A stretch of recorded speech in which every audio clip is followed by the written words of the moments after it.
പിന്നെ ഇന്നത്തെ സ്പെഷ്യൽ ചെമ്മീനാണ് കേട്ടോ. രാവിലെ തന്നെ നേരത്തെ ചെമ്മീൻ വാങ്ങിച്ചിട്ടുണ്ടായിരുന്നു കേട്ടോ. അപ്പോൾ അത്യാവശ്യം നല്ല വലിപ്പമൊക്കെ കണ്ടപ്പോഴാണ് വാങ്ങിച്ചത്. സാധാരണ നമ്മൾ റോസ്റ്റ് ചെയ്യുക അല്ലെങ്കിൽ പൊരിക്കുക, ഫ്രൈ ആക്കുക, അതൊക്കെ തന്നെയല്ലേ ചെയ്യാറ്. അതുതന്നെയാണ് ഇന്നും ചെയ്യണത്. അപ്പോൾ ഇതൊന്ന് ക്ലീൻ ആക്കിയിട്ട് വരാം കേട്ടോ. ക്ലീൻ ആക്കുമ്പോൾ ഞാൻ വേറൊരു കാര്യം കൊണ്ട് കാണിച്ചു തരേ. പിന്നെ അതിൻ്റെ കൂടെ ഒരു തളമീനും കൂടെ വാങ്ങിച്ചിരുന്നു കേട്ടോ വറ്റിക്കാൻ വേണ്ടിയിട്ട്. ക്ലീൻ ആക്കുമ്പോഴേ അതിൻ്റെ നടുക്കൂടെ ഈ കൊഞ്ച് അല്ലെങ്കിൽ ചെമ്മീൻ പറയില്ലേ, അതിൻ്റെ നടുവിലൂടെ ഒരു വര പോകണ കണ്ടിട്ടില്ലേ? അതിൻ്റെ വനിക്കുടലോ ചെറുകുടലോ എന്ത് കുടലാണെന്നൊന്നും എനിക്കറിയില്ല. അങ്ങനെ ഒരു വര ഉണ്ട്, എന്നാലും ഒരു മുടീൻ്റെ പോലെ. അതിപ്പോൾ ഞാൻ കാണിച്ചു തരാം കേട്ടോ. ഇപ്പോൾ കാണിച്ചു തരാം. അല്ലെങ്കിൽ അങ്ങനെ തന്നെയാണ്, എന്തെങ്കിലും കാണിക്കുന്ന നേരത്ത് പണ്ടാരം പുറത്തേക്ക് കിട്ടൂല. ഇപ്പോൾ കാണിച്ചു തരാം. ഒന്ന് ക്ഷമയോട് കുറച്ചൊരു കൂടി കാത്തേക്ക്. ഇപ്പോൾ കാണിച്ചു തരാം. കാണാൻ പറ്റും, കാണിച്ച് തരാം ഞാൻ. തോൽക്കരുത് നമ്മൾ.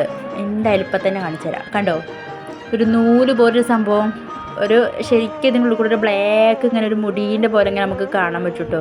ഇത് നമ്മൾ കഴിച്ചു കഴിഞ്ഞാൽ എന്തെങ്കിലും അസ്വസ്ഥത ഉണ്ടാവും എന്നൊക്കെ പറയണ കേൾക്കുക. ചിലപ്പോൾ ചൊറിച്ചിൽ അങ്ങനെ എന്തെങ്കിലും ബുദ്ധിമുട്ടുണ്ടാവും എന്നൊക്കെ. അപ്പോൾ നമ്മൾ ഇത് കളഞ്ഞിട്ട് വേണം ക്ലീൻ ചെയ്യാൻ. അപ്പം ഇനി എല്ലാവരും അത് ശ്രദ്ധിച്ചുകൊണ്ട് കേട്ടോ. അപ്പോൾ ഇനി ഇതിക്കുള്ള അരപ്പ് തയ്യാറാക്കുകയാണ് കേട്ടോ. അപ്പോൾ എന്തൊക്കെ ആവശ്യം എന്നുള്ളത് ഞാൻ പറഞ്ഞു തരാം.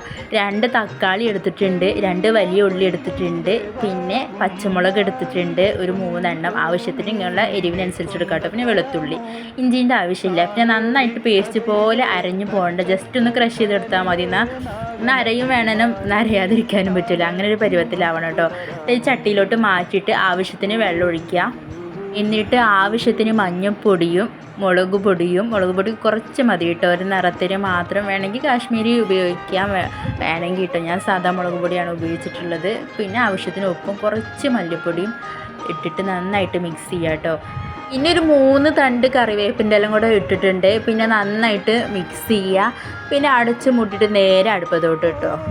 ഒരു 10 മിനിറ്റ് നന്നായി അടച്ച് വെച്ച് വേവിക്കണം കേട്ടോ. പിന്നെ 10 മിനിറ്റ് കഴിഞ്ഞതിന് ശേഷം നന്നായിട്ടൊന്ന് തുറന്ന് നോക്കി കഴിഞ്ഞാൽ വെള്ളമൊക്കെ തിളച്ച് മറിഞ്ഞ് നല്ലൊരു സ്മെല്ലും വരും. അതേപോലെ വെന്ത് റിങ് ആവാൻ തുടങ്ങിയിട്ടുണ്ടാവും ഈ ചെമ്മീൻ. അപ്പം അതിനനുസരിച്ച് നമ്മൾ തീ കുറച്ച് കൊടുക്കണം. ഇനി നമുക്ക് വറ്റിക്കുകയാണ് ചെയ്യണത് കേട്ടോ.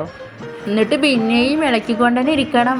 ഇളക്കലോടെ ഇളക്കൽ തന്നെ കേട്ടോ. ഇളക്കൽ നിർത്തിയേ ചെയ്യരുത്. നന്നായിട്ട് വറ്റി കുറുകി കിട്ടണം, അല്ലെങ്കിൽ അടി പിടിച്ച് കരിഞ്ഞ് വിരിഞ്ഞൊക്കെ പോകും. അങ്ങനെ കുറച്ച് സമയം കഴിഞ്ഞ് നോക്കിയാൽ കാണാം വെള്ളമൊക്കെ വറ്റിക്കഴിഞ്ഞിട്ടുണ്ടാവും. അപ്പോൾ എന്താണ്, സെറ്റായിട്ടുണ്ട് നമ്മുടെ ചെമ്മീൻ റോസ്റ്റ് എന്ന് ഇങ്ങനെയും പറയാം കേട്ടോ. അപ്പോൾ ഇങ്ങനെ ഉണ്ടാക്കാത്തവർ എന്തായാലും ഒന്ന് ട്രൈ ചെയ്ത് നോക്കൊണ്ടു. സൂപ്പറാണ്. ലാസ്റ്റ് പച്ചവെളിച്ചെണ്ണ ഒഴിക്കാൻ മറക്കണ്ട കേട്ടോ.